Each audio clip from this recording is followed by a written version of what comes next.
saya Bagus Praura Putra.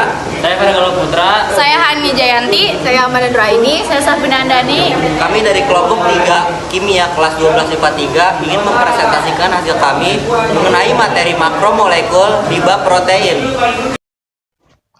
Pengertian protein. Protein merupakan polimer yang tersusun dari monomer berupa asam amino. Kemudian, unsur penyusun utama dalam suatu protein terdiri dari karbon atau C, hidrogen atau H, oksigen atau O, dan nitrogen, yang kode unsurnya N. Selain unsur utama tersebut, protein juga disusun oleh beberapa unsur lain seperti sulfur, S, fosfor, P, dan beberapa protein mengandung iodin, mangan, tembaga, serta besi.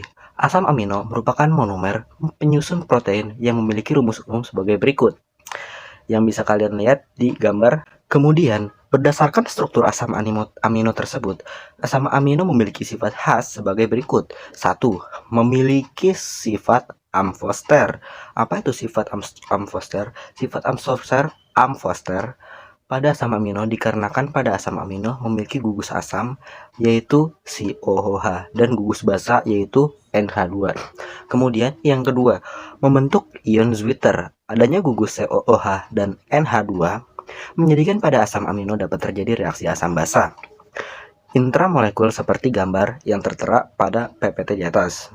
Kemudian, yang terakhir atau yang ketiga adalah memiliki sifat optis, yaitu pada sifat amino atau alanin memiliki sifat optis karena terdapat C-chiral atau C yang mengikat 4 buah atom berbeda seperti gambar yang balik lagi ada di atas. Asam amino terdiri atas 1. Asam amino esensial. Asam amino esensial adalah asam amino yang tidak bisa diproduksi oleh tubuh. Jumlahnya ada 8, yaitu ada fenilanin, valin, metionin, lisin, treonin, leusin, isoleusin, dan triptofan. Selanjutnya itu ada asam amino non-esensial. Asam amino non-esensial ini yaitu asam amino yang dapat diproduksi oleh tubuh. Jumlahnya itu ada 12, yaitu ada alanin, asam aspartat, asparagin, sistein, asam glutamat, glisin, prolin, serin, tirosin, arginin, glutamin, dan histidin.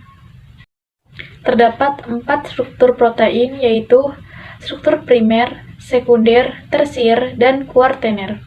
1.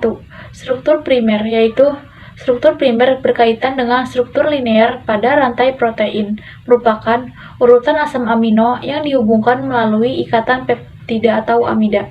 Yang kedua, struktur sekunder, yaitu struktur 3 dimensi lokal dari berbagai rangkaian asam amino yang distabilkan oleh ikatan hidrogen. Yang ketiga ada struktur tersier, merupakan gabungan dari aneka ragam dari struktur sekunder dan menjadi bentuk keseluruhan satu molekul protein. Dan yang keempat ada struktur kuartener, yaitu struktur yang dibentuk oleh beberapa molekul protein atau rantai polipeptida. Adapun sifat-sifat protein. Yang pertama, terbentuk dari polimerisasi atau gabungan asam amino satu dengan lainnya melalui ikatan peptida. Yang kedua, jenis dari setiap asam amino dapat dibedakan dari gugus R atau rantai samping asam amino. Yang ketiga, kelarutannya dalam air dipengaruhi oleh sisi hidrofobik yang menjadikannya sukar larut dalam air dan sisi hidrofilik yang mudah larut dalam air. Yang keempat, protein globular larut dalam air sedangkan protein serabut tidak bisa larut dalam air. Yang kelima, dapat mengalami koagulasi oleh pemanasan dan penambahan asam atau basa. Yang keenam, bersifat amfoter karena membentuk ion Zwitter. Pada titik isoelektriknya, protein mengalami koagulasi sehingga dapat dipisahkan dari pelarutnya. Secara umum, protein dikelompokkan berdasarkan bentuk 3 dimensinya, misalnya protein serat dan globuler. 1. Protein serabut mengandung rantai polipeptida yang susunannya berisian pada filamen panjang, contohnya kolagen pada tendon dan miosin pada jaringan otot.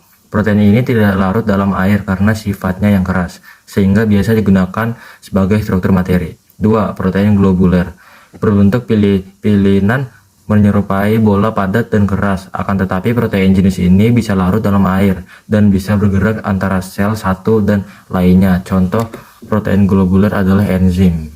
Fungsi protein: 1. Sebagai enzim. 2. Sebagai pengatur gerakan. 3. Sebagai penyusun jaringan.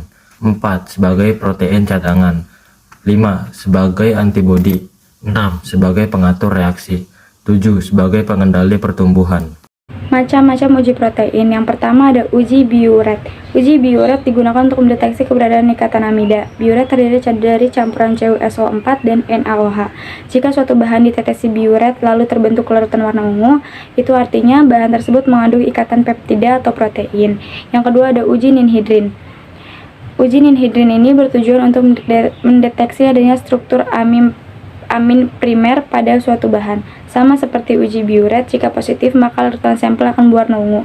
Yang ketiga ada uji Milon. Uji Milon merupakan uji untuk mendeteksi adanya gugus fenol pada asam amino. Asam amino yang akan bereaksi positif dengan uji ini adalah tirosin dan turunannya. Jika positif akan dihasilkan sampel berwarna merah. Yang keempat ada uji asam xanthoprotid. Uji ini bertujuan untuk mendeteksi adanya gugus aromatik seperti tirosin dan triptofan. Jika positif memiliki gugus aromatik, sampel akan berwarna kuning. Yang kelima ada uji Diazo-Pauli. Uji Diazo-Pauli ini bertujuan untuk mendeteksi adanya gugus triptofan dan histidin.